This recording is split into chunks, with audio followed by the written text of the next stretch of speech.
आज आपण नाचणीचे बिस्किट बनवणार आहेत. त्याच्यामध्ये लागणारे पदार्थ आहेत हे. त्याच्यामध्ये आपण तीळ टाकणार आहे, गूळ टाकायचा, त्याच्यामध्ये तूप टाकायचं, नंतर चण्याचं पीठ टाकायचं आहे. हे रवा घेतलाय थोडासा मी, त्याच्यामध्ये टाकायचा आहे. हे सजावटीसाठी बदाम घेतले ते टाकायचं, आणि ही काजू आणि बदामची पेस्ट आहे. ह्याच्यामध्ये नमक आहे, खसखस आहे, खायचा सोडा आहे आणि वेलची पावडर आहे. आता सुरुवात करूया. नाचणीचं पीठ घेतलं आपण, त्याच्यामध्ये एक वाटी गूळ घेतलाय, थोडे काजू आणि बदाम आहे, थोडेसे तीळ, थोडे चण्याचं पीठ आहे पाऊण वाटी, आणि हा रवा आहे पाऊण वाटी,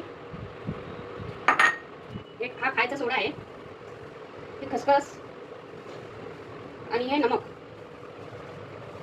आणि वेलची पावडर आहे. हे अगोदर आपण हे मिक्स करणार आहे सगळं, नंतर आपण घी वापरणार आहे.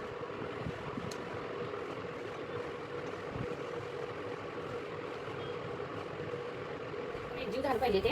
नंतर आपल्याला तूप टाकायचं आहे, लागेल तसं तूप टाकायचं, आपण एकदम नाही टाकायचं.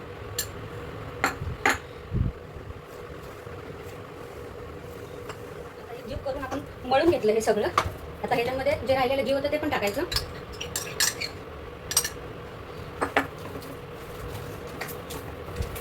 आपण बिस्किट बनवायला सुरुवात करणार आहे. अशी गोल गोल करायची, आपला जसा आकार द्यायचा तसा द्यायचा, नंतर ठेवायची अशी.